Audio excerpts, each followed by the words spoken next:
Bonjour très chers internautes, amis et frères et sœurs, vous qui nous suivez à chaque mercredi. Nous sommes bénis de revenir vers vous avec beaucoup d'humilité, à apporter notre pierre de contribution dans l'édifice que le Seigneur lui-même est en train de bâtir, son Église.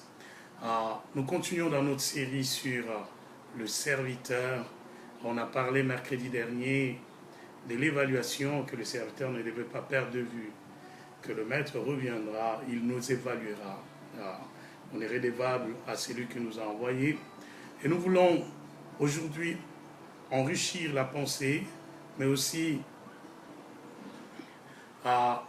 nous allons apporter des éléments de plus dans la compréhension du verbe servir, selon l'entendement de Dieu, parce que ça nous aidera aujourd'hui et dans les jours à venir à apporter plus de lumière à la question que les gens se posent, de savoir comment reconnaître quelqu'un qui sert Dieu dans la vérité. D'où notre thème ce soir, le service, servir Dieu, lui le véritable, pour que nous soyons nous-mêmes dans le véritable. Mais avant d'y aller, je vais apporter un chant. Juste un petit refrain. Je t'aime, Éternel, car tu entends ma prière. Tu m'amènes au bonheur en me montrant ton chemin. Tu me conduis dans la vérité en m'apprenant tes desseins. Lorsque c'est le Seigneur lui-même qui nous conduit, il nous apprend ses desseins, quelles sont ses pensées, nous pourrons marcher dans la vérité. Nous pouvons marcher dans la vérité. Lorsque Dieu lui-même est notre enseignant, nous pouvons le servir selon ses attentes. En fait, merci pour tout cela qui nous encourage dans ce ministère sur le net, à vous tous qui êtes bénis par ce service. Nous voulons revenir vers vous en définissant aujourd'hui le verbe servir.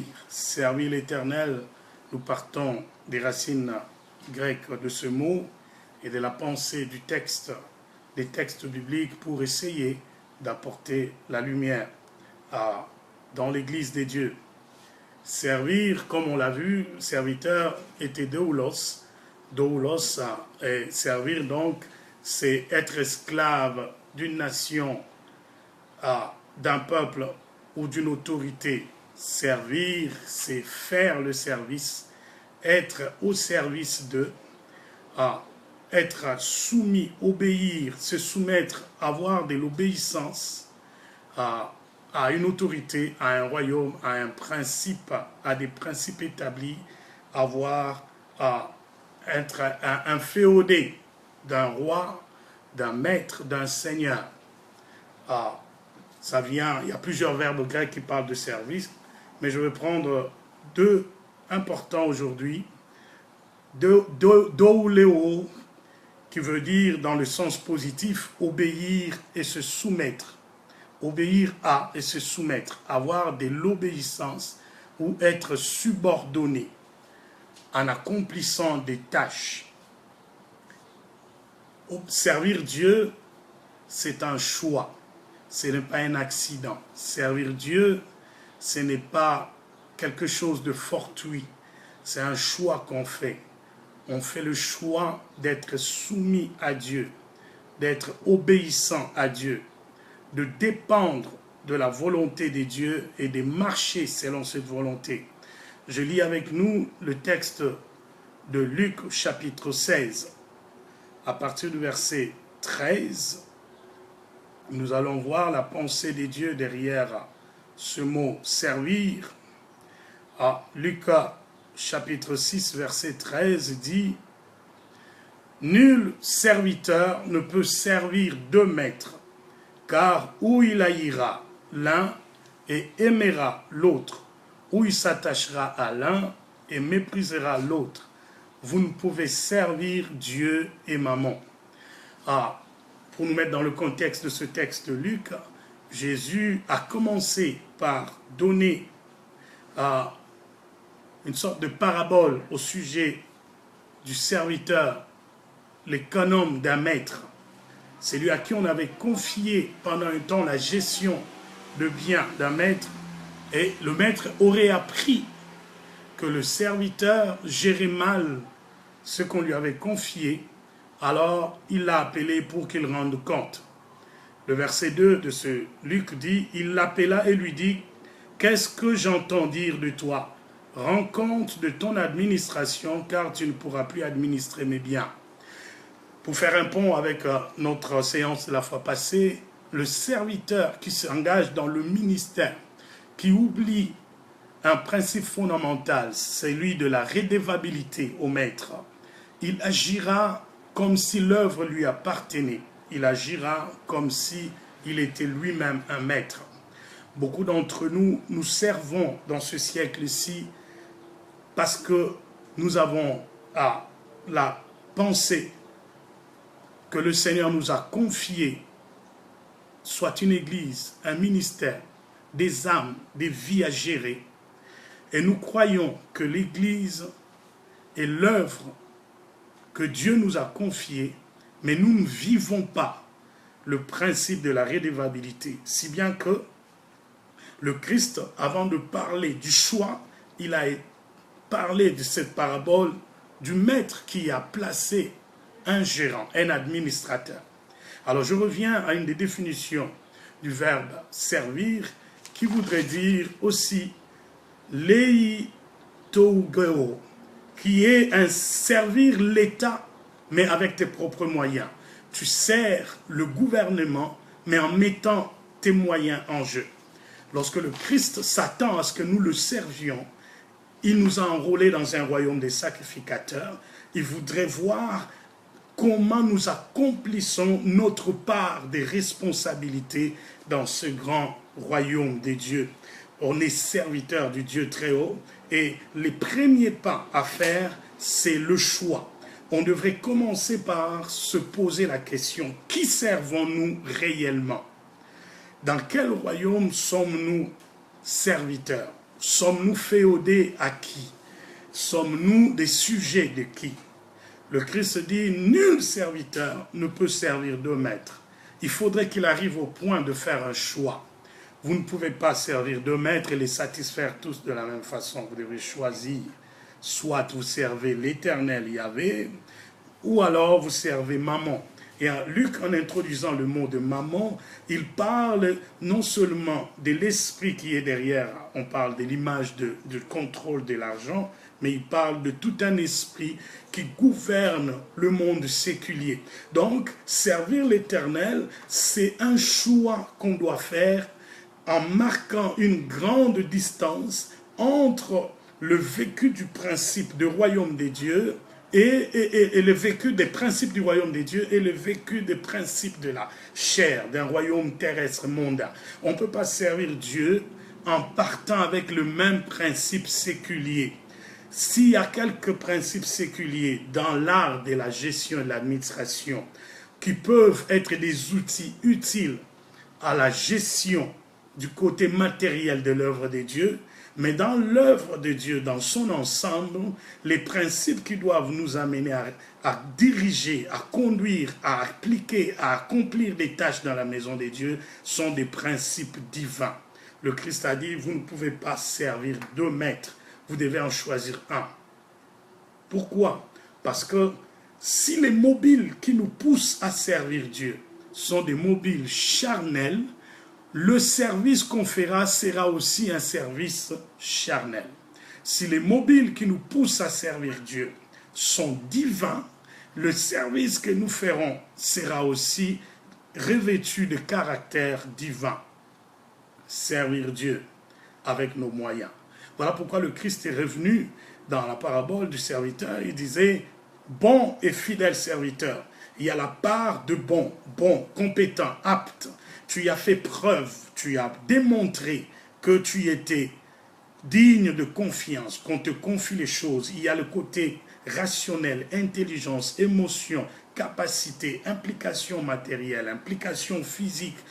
Ça, c'est notre part des responsabilités.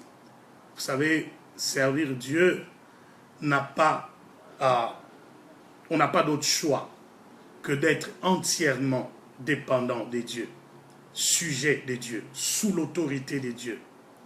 Servir Dieu, ce n'est pas un mélange de deux mondes. Tu devrais faire le choix d'abandonner le monde et de t'engager à être soumis à l'autorité du Christ. Voilà pourquoi plusieurs ont des difficultés maintenant à savoir si on est en face du vrai ou du faux serviteur. Parce que les éléments qui leur sont exposés sont contradictoires par rapport à la doctrine et le vécu. Le contenu du message du serviteur et son vécu font que les gens se posent des questions. Est-ce qu'on est en face du vrai? Mais dans cette série, nous avons comme premier souci d'aider les saints, les fils d'Abraham, les élus, les enfants de Dieu enrôlés dans l'Église, à savoir s'armer pour discerner s'ils sont en face d'un service qui est un véritable service à Yahvé. Servir Dieu, donc, c'est un choix qu'on doit faire, d'être sous l'administration des dieux, la gestion des dieux, sous l'autorité des dieux. Nous ne serons pas nous-mêmes maîtres et conducteurs de l'œuvre, parce que nous n'avons pas perdu de vue que nous sommes redevables à Dieu. Lorsque Jésus parle du service, je dois vraiment m'arrêter aujourd'hui sur le contenu du message du serviteur qui sert Dieu dans la vérité. Tout son message est axé sur le Christ. Son message a comme fondement le Christ. Le mobile qui le pousse à servir Dieu, ce n'est pas la gloire ni l'argent. Le mobile qui le pousse à servir Dieu, c'est de miroiter Christ. Vous vous souviendrez, dans la parole de Dieu, il y a eu une guérison miraculeuse dans le livre de Actes chapitre 3. Les apôtres ont rencontré un impotent qui était basé devant la porte du temple. Pierre lui a dit ceci, au verset 6 de Acte 3. « Je n'ai ni or, ni argent, ni or, mais ce que j'ai, je te le donne. Au nom de Jésus-Christ de Nazareth, lève-toi et marche. » Le verset 15, à partir du verset 12 même, Pierre, voyant cela, dit au peuple, hommes israélites, pourquoi vous étonnez-vous de cela? Pourquoi avez-vous le regard fixé sur nous, comme si c'était par nous, comme si c'était par notre propre puissance ou par notre piété que nous eussions fait marcher cet homme? Le Dieu d'Abraham, d'Isaac et de Jacob, le Dieu de nos pères, a glorifié son serviteur Jésus, que vous avez livré et renié devant Pilate, qui était d'avis qu'on le relâcha. Vous savez, Pierre, Jacques, Jean et les autres, après le départ du Christ, ont commencé à exercer le service, le ministère, parce que le mot service, c'est le ministère. Dans leur service, qu'est-ce qui les motivait? C'était de confirmer que le message du Christ était vrai. Par les opérations du Saint-Esprit, par le miracle, ils n'avaient pas comme mobile de miroiter leurs aptitudes, leurs capacités, leurs dons, leurs pouvoirs. Ce qui les motivait, c'était de miroiter le Christ. Ils ont rencontré un impotent, on lui a dit, et les propos sont clairs, pour voir le contenu du message de l'homme de Dieu. Le propos de Pierre, c'est que on n'a ni or ni argent te donné, ce qu'on a et qui est en nous, c'est le nom du Christ. Au nom de ce Jésus, lève-toi et marche. La gloire s'en est suivie. Cet homme glorifiait Dieu. Cet homme les a suivis au temple. Les gens l'ont vu marcher. Les gens l'ont vu transformer. Et il regardait maintenant Pierre comme si le bénéfice de tout ce travail devait retomber sur Pierre. Pierre se remet dans la peau du service qu'il avait rendu. Il n'est qu'un serviteur. Il dit, homme frère israélite, pourquoi vous nous regardez comme si c'était par notre pouvoir et nos aptitudes que cet homme a pu marcher? Le serviteur, le véritable, il rejette de toute sa force, de toute son âme, que la gloire qui est due à Dieu lui soit donnée. Il refuse la chose. Dans ses mobiles, dans son message et dans son action, tout tourne autour de celui qui l'a enrôlé. Je le fais pour la gloire de Dieu. Je le fais par la puissance du nom du Christ. Et le bénéfice, je retourne d'abord au Seigneur. Lorsque vous êtes en face d'un serviteur qui, dans son message, vous ne décelez pas qu'il a grandement le souci d'élever le Christ, vous n'êtes pas devant un véritable service de Dieu. Si dans le discours d'un homme de Dieu, après avoir opéré le miracle, ou avant d'opérer le miracle, vous ne ressentez pas que son pouvoir vient du nom du Christ, vous n'êtes pas devant un véritable service. Quand on est devant le serviteur de Dieu, le serviteur nous branche à Christ. Il nous branche à Christ. Voilà quelques termes qui devraient attirer votre attention. Lorsque vous êtes dans un service et quelqu'un se tient debout et commence à dire « Maintenant, je vais opérer ». Ce n'est pas nous qui opérons. Cette phrase, c'est la phrase de ceux-là qui font le mystique, qui utilisent le pouvoir magique, de gens qui sont en train d'exhiber. Nous ne sommes pas là pour exhiber notre force. Nous déployons la puissance de Dieu en contact avec l'humanité selon l'ordre divin. C'est lui qui opère sur le Saint-Esprit. Il faut avoir les discernements pour savoir tu es en face de qui. Dans son message, il doit dire que c'est le Christ qui est l'instigateur, qui est l'acteur et le consommateur du bénéfice même de ce miracle-là. Aujourd'hui, je voudrais attirer mon attention, la vôtre, sur cet élément important. Dans le mobile, on doit sentir qu'on ne sert que Dieu. Ce n'est pas l'argent qui est la motivation, ce n'est pas la gloire qui est la motivation de mon service, ni la reconnaissance populaire. Ce qui me motive, c'est la réponse à l'ordre divin. À l'ordre de celui qui m'a enrôlé, je suis au service du roi. Je ne suis pas au service de maman, je suis au service du Christ. Et quand je fais l'œuvre du Christ, la gloire qui en découle devrait d'abord revenir à Christ. Pierre attire l'attention de Jean que cette gloire n'est pas la mienne. Ce n'est pas par mon pouvoir. Tout ce que j'ai fait, vous l'avez vu, c'est au nom de Jésus. Le service, le véritable, est rattaché au Christ. Élève le Christ, bannit notre humanité, écrase notre orgueil et notre soif, le désir charnel d'être vu et connu de gens.